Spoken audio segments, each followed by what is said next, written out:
Okay.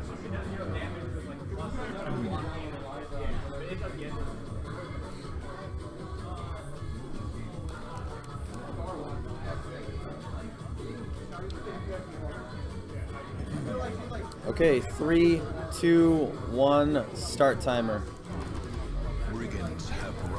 Alright, welcome to Darkest Dungeon. I'm gonna actually turn off the tutorial here. We're just gonna turn all of that off. Should be fine. But this is Darkest Dungeon Necromancer %. There's a lot of RNG. So, yeah, I don't know what else to say. This is a really good game. You always start off with the same characters, Reynold, the Crusader, and Dismas, the Highwayman. And the first couple stages are pretty similar, like same dungeon layouts and same enemies and everything. But the attacks and abilities sometimes are left random.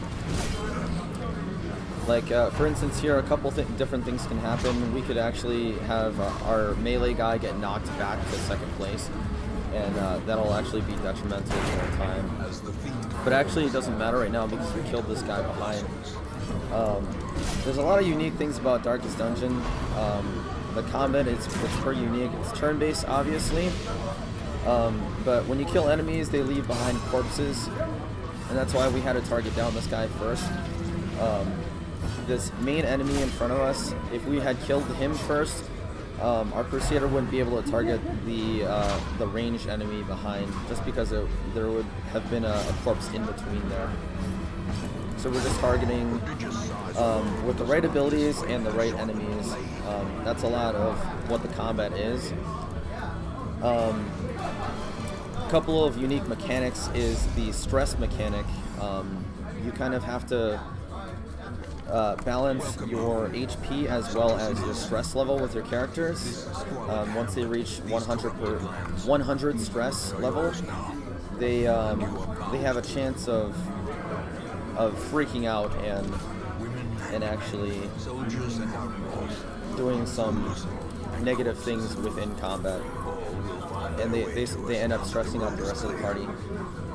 So that was the first week. Necromancer % takes place over the course of 5 weeks. The first week we just have 2 characters, and then for the second week we always pick up the same Plague Doctor and the same Vestal.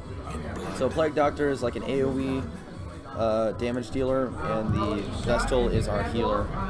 But we're hoping that we get good stats on them, good abilities, and it looks like we have some pretty good stuff.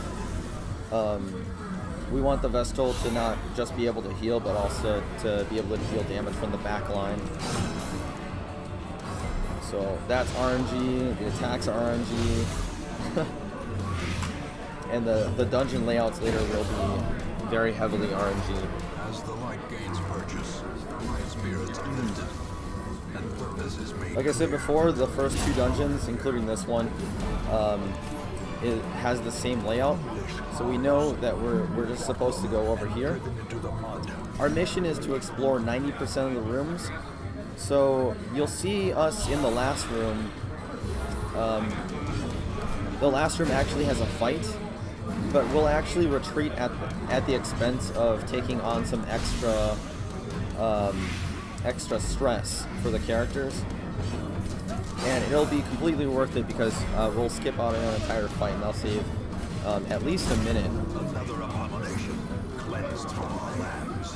In a casual playthrough of Darkest Dungeon, stress will be a huge factor, but in the course of 5 weeks we can really push our characters to the limit. Necromancer % means that the run ends as soon as we kill the first boss in the game, which is the Necromancer Apprentice. So I'm just going to make sure I use the right abilities to finish off the fights as quickly as possible.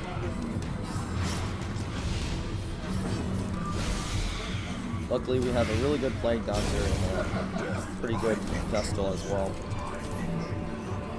Right now I'm looting everything I can. We will be trying to upgrade our weapons later. That'll be the only upgrade that we do. Later on, we want to avoid looting as much as possible. There is an enemy that ruins speedruns if he shows up, and he's usually triggered when you have, I think it's around 3/4 of your inventory full and you've fought 4 battles. He's called the Collector. So if he shows up, it'll kind of ruin the time, but and he'll sometimes wipe your party. But hopefully he doesn't show up as long as we remember to not loot in the last 2 dungeons. Speaking of runs dying, when characters die in this game, they experience permadeath. So that's just one thing we'll have to deal with, or usually casual players will have to deal with. It usually doesn't happen in a speedrun until the very last dungeon. Usually stress is a factor there. And we're actually hoping to cycle out our Vestal since they're not a very good damage dealer. There's a trap here that we're going to have Dismas disarm. He has the highest disarm chance for traps. But in the first couple of weeks, we'll check the stagecoach to see if there's any strong melee characters that we can replace the Vestal with. And we know that there's no more fights. There's one more obstacle that we have to shovel our way out of, and then we'll get to the last room here. Even the cold stone seems bent on preventing passage. So this is our 7th out of 8 rooms to explore. We're actually just going to retreat from combat because we technically explore that room. You can see everyone takes on a ton of stress, but that'll complete the dungeon and we get to move on. Get our quest rewards. Check the stagecoach real quick. There's no good melee character, so we're just going to move on to the next mission. We're going to complete 100% of room battles here. Normally 2 stacks of food, 2 stacks of torches, and 2 shovels is good enough to make your way through a dungeon. Food will help heal you. Torches will keep your torch lit. And shovels will clear debris like that, otherwise you take on damage and stress. The torchlight helps you ambush enemies faster if you're running around with low torchlight level. That's a nice trick right there. If you're running around with low torchlight levels, enemies could actually ambush you and grab the first turn, and that's not what we want. I'm going to heavily focus on focus firing down one enemy at a time, because it's always really tempting to kill enemies all in one go with huge AoE attacks, but it's better that we remove them from the battle to save time. They end up, if they get their whole turn going, that's obviously a time loss.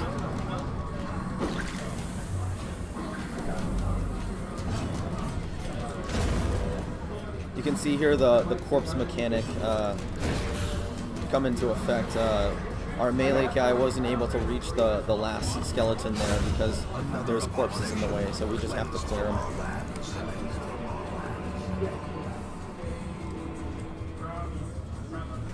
Nice short dungeon here. There's only 1, 2, 3, 4, 5, 6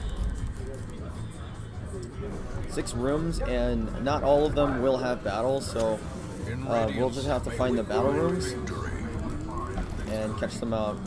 Can I get Leeds and Stephanie for Justice League on deck, please?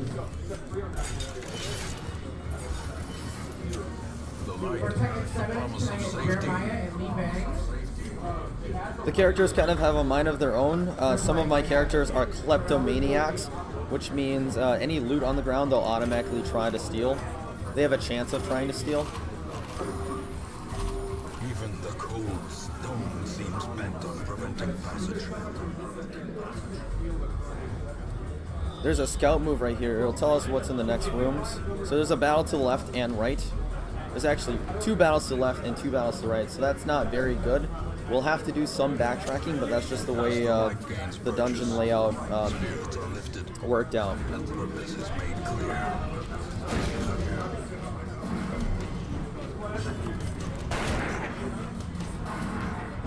So we're going to try to target the backline guys first. That way, if they die, they won't get in the way of our melee hero in the front lines. This is how a life is taken.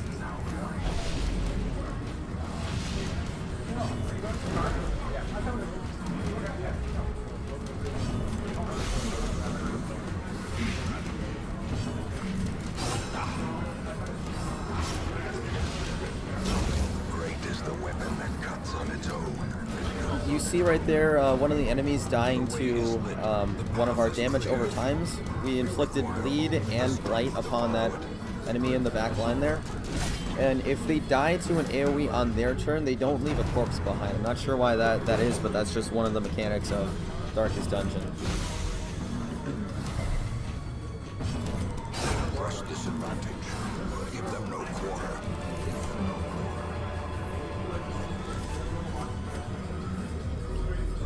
World record for this category is about 21 minutes. We got an ambush here. We surprised the enemy, so we get to go first. I'm going to try to kill as many single targets as possible.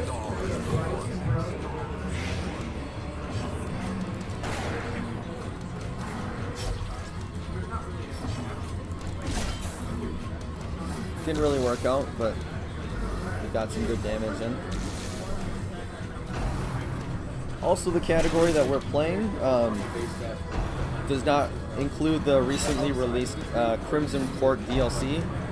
There is a category that includes that DLC. It's called Courtyard Percent, where you just finish the speed run by killing the Crocodilian. Their formation is broken. Maintain the offensive. And so the backline guy should be done pretty soon here. That should finish him off.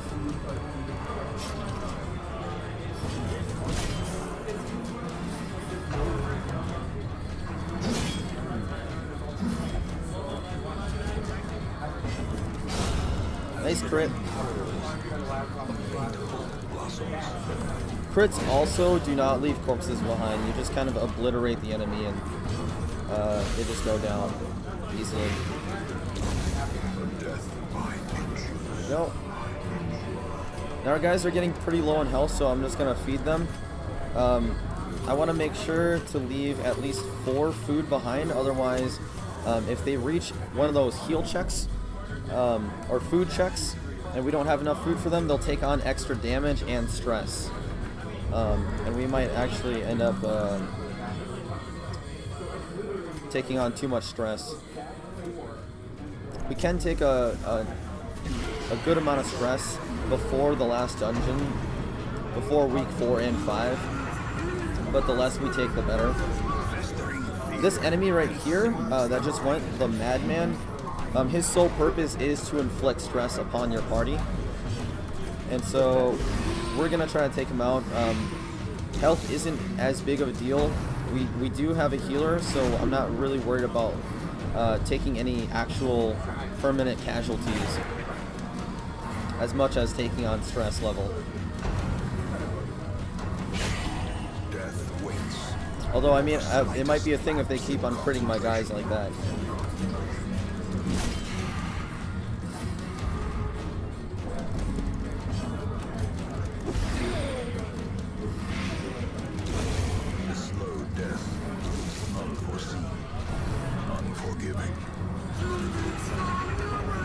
Spreading out the stress level like that is nice. You can see Dismas only had a little bit of stress. Now he has 2 bars now, but before he was doing pretty fine.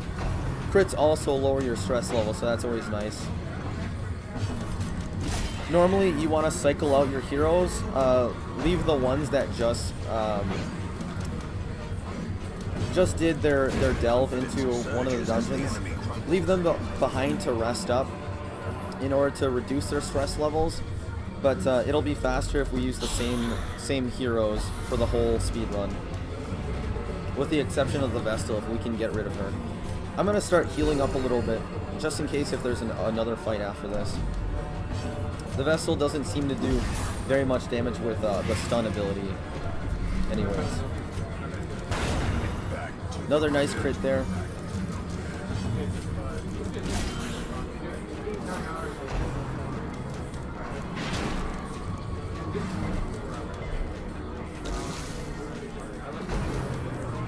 This frontline enemy with a shield just tried to use a pushback ability. Luckily it doesn't really matter if he gets pushed back if it's our highwayman, since he's a ranged character. So it's okay if he's backline. The real issue is if that targets our Crusader, who's our melee guy, and he gets knocked back. That would be very detrimental. I'm gonna put that match on hold for just a second. So we're gonna have Okay, to go. our highwayman is at 0 HP, which means he's at death's door. And luckily he didn't die right there. He had a pretty high chance of dying, but we're gonna heal him back up, so he's got, they'll have to bring him down to 0 HP again. That was very close though. That was a high risk of him dying. And he's almost essential. He's a very strong hitter. Throughout the course of the speedrun, we are leveling him up, so he ends up being pretty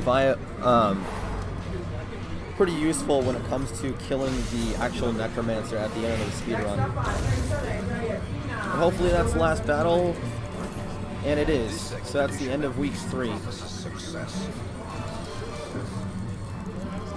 So we got 2 more weeks. First thing, we're gonna check the stagecoach to see if there's a replacement hero that's usable. We have another Crusader, so we're gonna replace our Vestal with the Crusader, and we're gonna do our upgrades at the same time. The bellows blast once again. The forge stands ready to make weapons of war. So now we're gonna get rid of the Vestal and put the second Crusader up front. Make sure to go to the right dungeon, and hope that it's a short dungeon.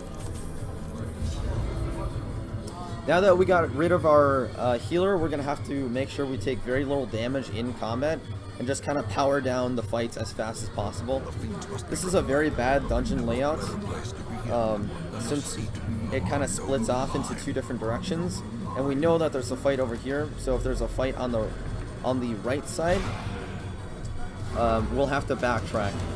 Luckily, backtracking is pretty safe. Sometimes fights will reappear, but that usually doesn't happen. We'll just hope that doesn't happen. But it's very nice to have 2 Crusaders. We're going to be dishing out twice the melee damage now.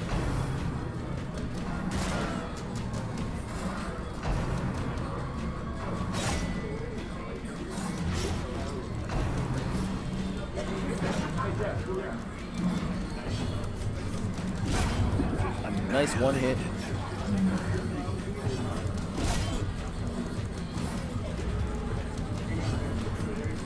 Confidence surges as the enemy crumbles.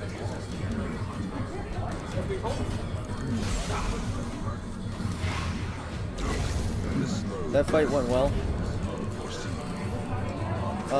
You know what? I just looted right there, and it's starting at this point where we're gonna have to stop looting. So I'm gonna have to try to remember. It's just easy to zone out doing this speedrun and forget that it's very important that we stop looting.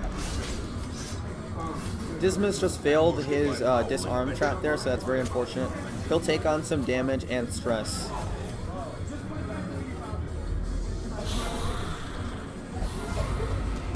Very nice. We got a surprise, and it's a pretty squishy enemy lineup here.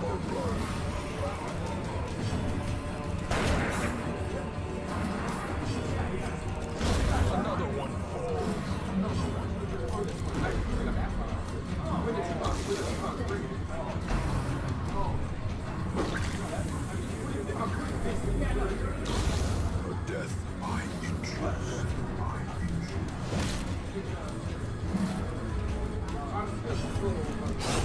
Another abomination.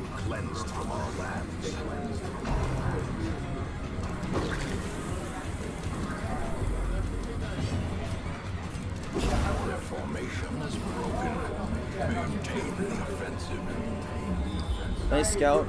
We'll see. There's another fight in this room, so we'll have to go all the way down this path. Let's start healing up a little bit. The match is struck. A blazing star is born. Another easy fight. It's the same lineup, same surprise. So that's very fortunate.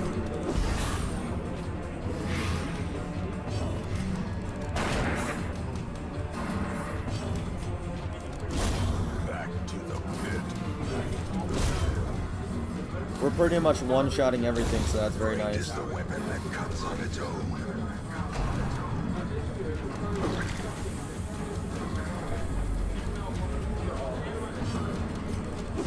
You can see most of our characters are at 50% stress level.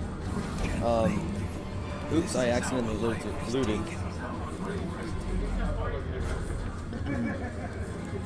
I'm going to start equipping some of these trinkets. They're just some items that we get for our Way is characters lit. The path is clear. to kind of reduce our inventory size. Only the strength to follow it.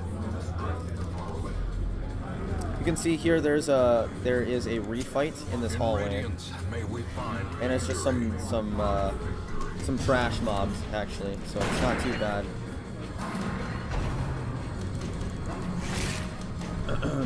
Health and stress wise, it's not too bad.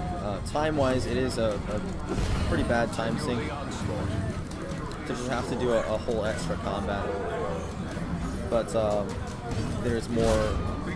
There are other things that I really worry about for this run, and the grub aren't too bad. Backtracking through hallways you've explored before doesn't reduce your torchlight level all too much. It'll reduce 1 at a time instead of the usual like 7 or 8 at a time. As the light gains purchase, So I know there's at least one more fight, hopefully not 2. And there's 2 rooms after this room to check. You can see that there's a trap right here. We're going to try to have Dismas disarm.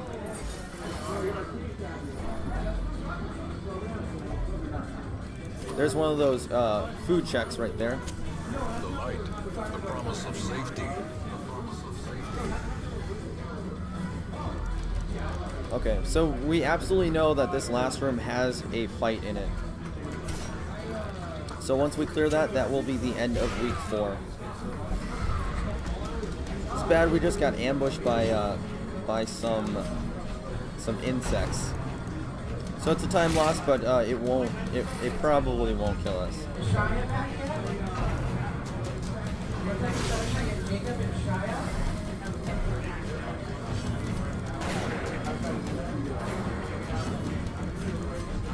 Just gonna have to move our Crusaders back up front. With impunity. Jacob X. Press disadvantage. Give them no quarter. As the fiend Nice. Alright, Jacob X and Shia. Okay, make sure we're back in our original formation. So we prepare to go into this room. I'm just gonna go ahead and use the rest of the food because we know there's no more heal checks. Food checks. Another ambush. So we surprise the enemy and we get the jump on them, so that's very good again.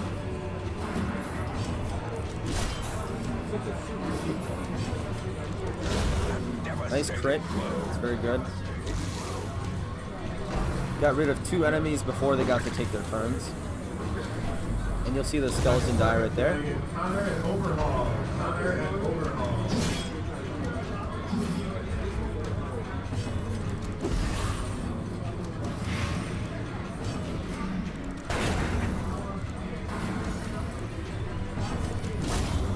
Nice. That should be the end of week 4. wary. There it is. Triumphant pride precipitates a dizzy fall. Adam Wells and Beams for Injustice. Your bones return to rest. In Adam time, Wells and Beams for Injustice. the tragic extent. Alright, and this is the last dungeon. Week 5. I really want to keep the inventory low, but this dungeon is much more difficult, so we're just going to buy a couple extra stuff.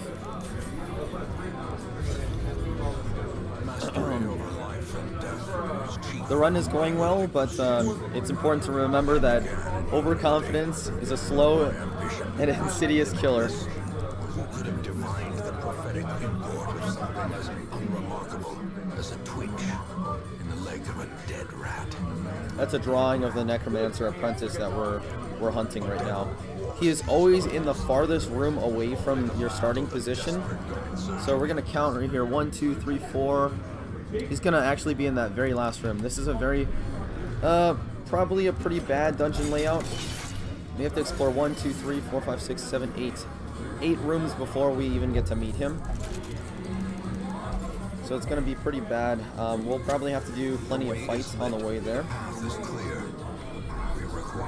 So the more of these low-level skeletons that we fight, the better. Ideally, we're fighting more of those insects, though. Those enemies are easier to one-shot. Gotta make sure not to loot here because, once again, we're gonna try to avoid the collector.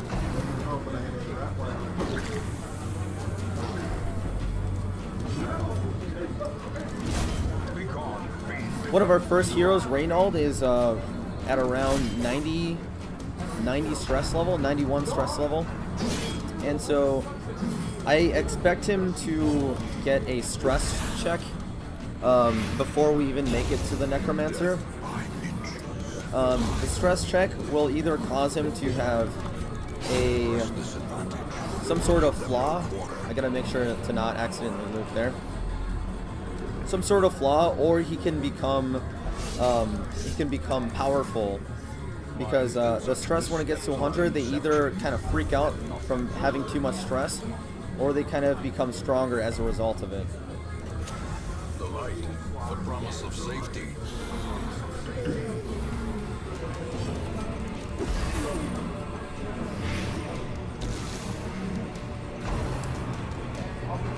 This madman will probably push Reynald over the edge. Well, he's actually okay. For now.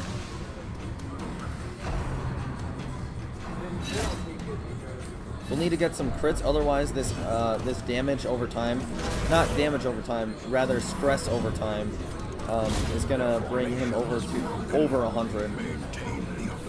So it's either gonna be a really good thing or a really bad thing when he gets to 100 stress.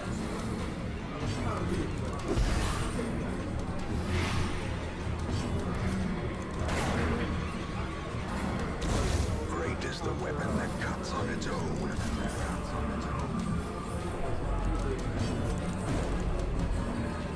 Nice miss.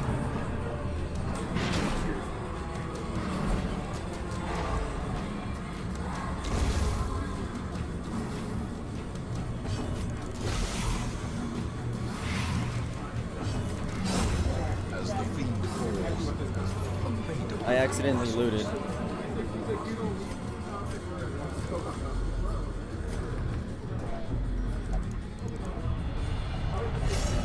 Okay, Reynald just hit 100 stress and he became fearful. So that's a bad thing. It's an affliction that will it'll haunt him for the rest of the dungeon, and he'll end up causing stress for the rest of the party, as well as on some of his turns he will cower and not do anything. So that's very bad.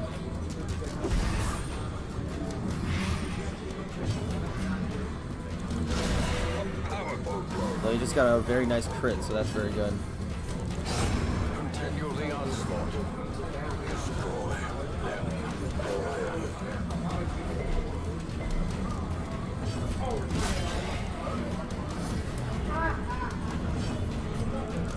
Confidence surges as the enemy crumbles. The slow death. Okay. Make sure to not loot. I think we are over our limit, and there is a chance that we meet the collector, because I accidentally looted before, even though I told myself I wouldn't. So we are going to try to eat as much food as possible to reduce our inventory size. and use these torches. May we find victory.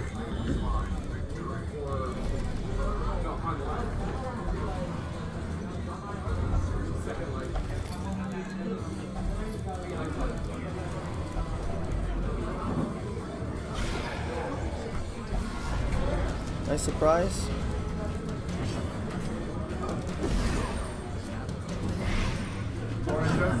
These last couple hallways are pretty scary. I'm pretty nervous for them. And even the final boss fight, it's gonna be tight. Our stress level is kind of getting a little bit high for everyone, a little bit early, so we're just gonna have to bless RNG.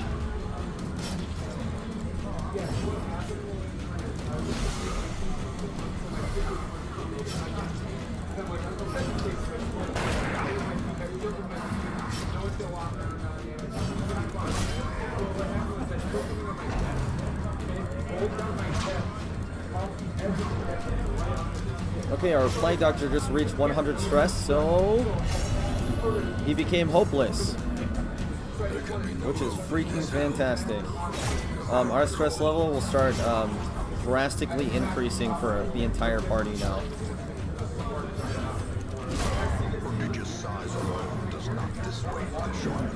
One of the fun things about running Darkest Dungeon for me is that there's kind of that chance of failure, kind of like a Super Metroid speedrun.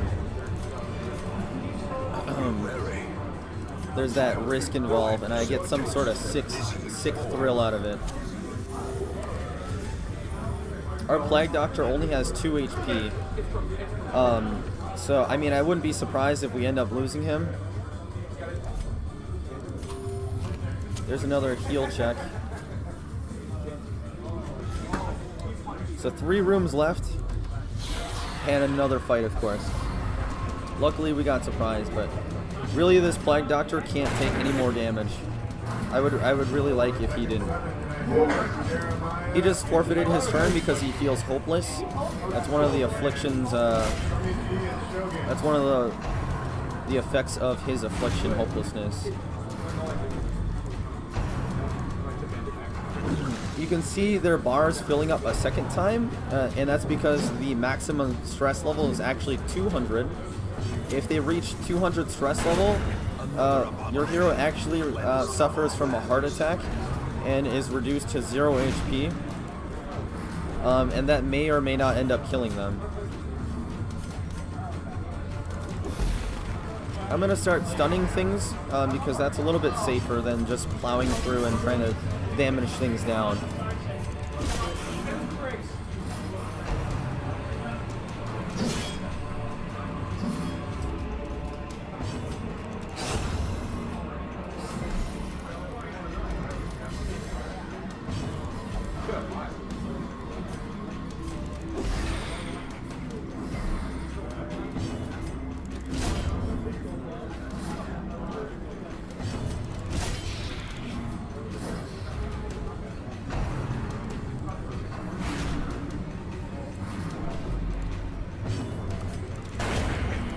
Okay. I'm gonna actually loot the food in order to feed the witch, not the witch doctor, the Plague Doctor. Luckily, we scouted and we know that there's probably not another fight. We do see a trap that we're gonna have Dismiss disarm. That works out. Nice. 2 rooms left. Hopefully there's no more fights. And there's 2 more fights, at least.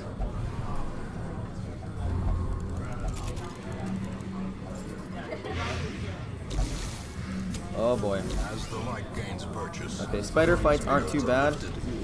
and the purpose is made clear.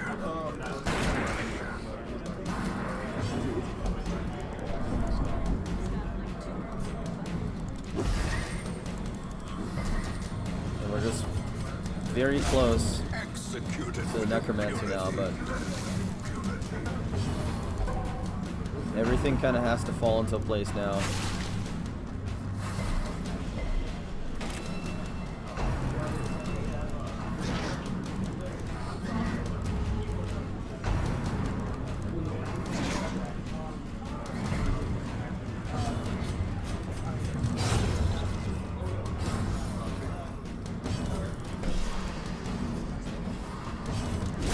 Another one Nice. falls. Alright, so that was one of the easier fights. These nightmarish creatures can be felled. They can be beaten. And we're hoping that this fight is the last fight before the Necromancer. The skeleton archers actually can do a lot of damage, so I'm going to target them down. You can see they brought our Plague Doctor to 0 HP again. I mean, he might die here, and that would be really bad. We kind of rely on him to not miss, but deal the AoE damage and hit the Necromancer when he becomes out of reach of the Crusaders. So the Plague Doctor goes down, we might actually end up losing the whole run and total party wiping.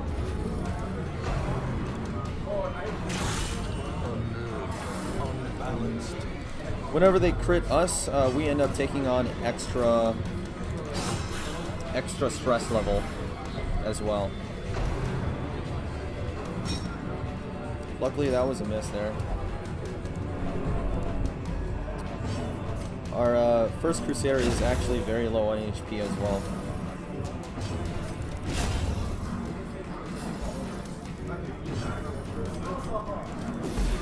I'm gonna stun the Arbalist just to play it safe. We're not gonna kill him with one Plague Doctor shot.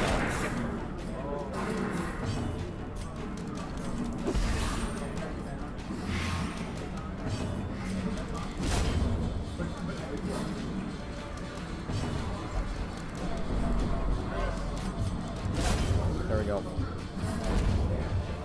Oops. Pretty solid fight. We actually got some food out of it, so we can bring our Plague Doctor up or not. I did not expect a grub ambush. So he's at risk of dying right here. Luckily he dodged.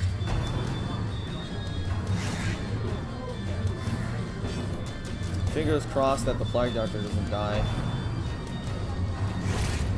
Another life wasted in the pursuit of glory. Okay, so the Plague Doctor's dead. It's going to be very hard to kill the Necromancer without him. And that was my fault too. I should have eaten some food before leaving the room. Very low chance that there was going to be these grubs here, but yeah, he just got killed by a couple of maggots.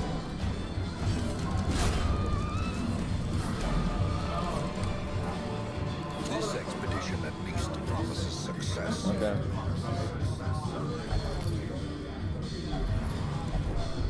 Checking these bags for food, because I want everyone to have as much health as possible before entering this room. Because the Necromancer is in this very next room right here. That's him. So without the Plague Doctor, there's no AoE. I don't think I've ever killed the Necromancer without 4 characters before. And we just missed. We're gonna try to power him down as fast as possible before he summons more skeletons.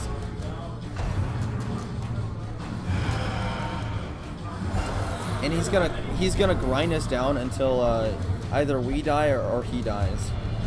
So luckily our second Crusader just became stalwart. And so that's it's not an affliction, but it's a virtue. And everyone keeps on missing for some reason. So we're gonna bank on that kicking into play enough for us to kill the Necromancer.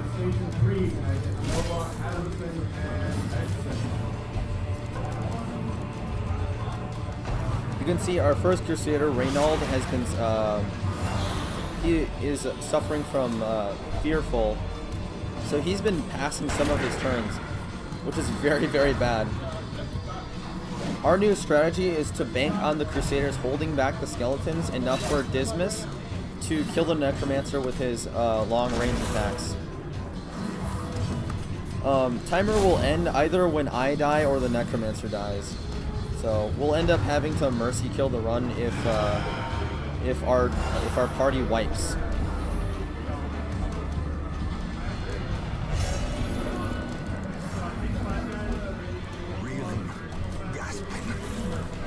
Full party wipes don't usually happen for me, and and I kind of jinxed it when I was practicing because I remember saying specifically on my stream, wouldn't it be funny if I party wiped at the marathon? And it's kind of happening. He's about 25% of the way dead. A couple more shots and he'll be down to halfway. But it's not looking good because he's at 0 HP. He might actually die right here as well. Nice dodge. Two Crusaders can kill skeletons all day, but one of our Crusaders is fearful. The other one's stalwart. I don't know if that's going to be enough. And Dismas keeps on missing.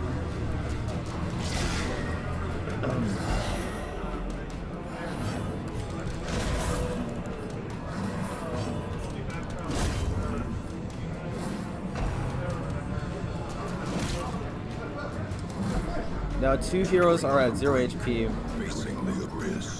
When they're on the brink of death, that just means that the very next attack has the chance of killing them. Every time the Necromancer takes a turn, he either respawns a skeleton, he summons a skeleton, or he turns a corpse into a skeleton. So it's very hard to get at him with the melee heroes.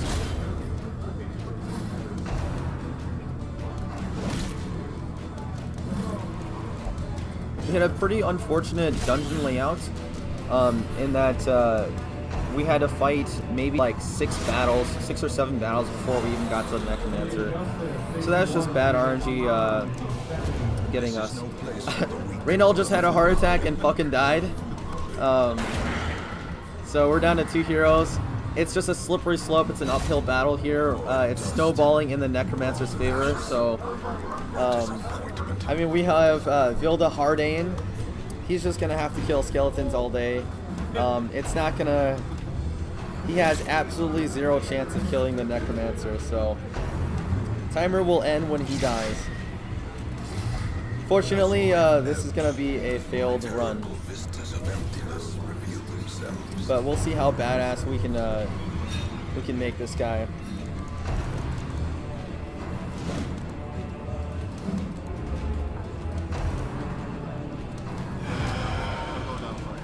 Yeah, we're gonna have him go down fighting. Look at that, sustaining a hit at 0 HP. He's stalwart.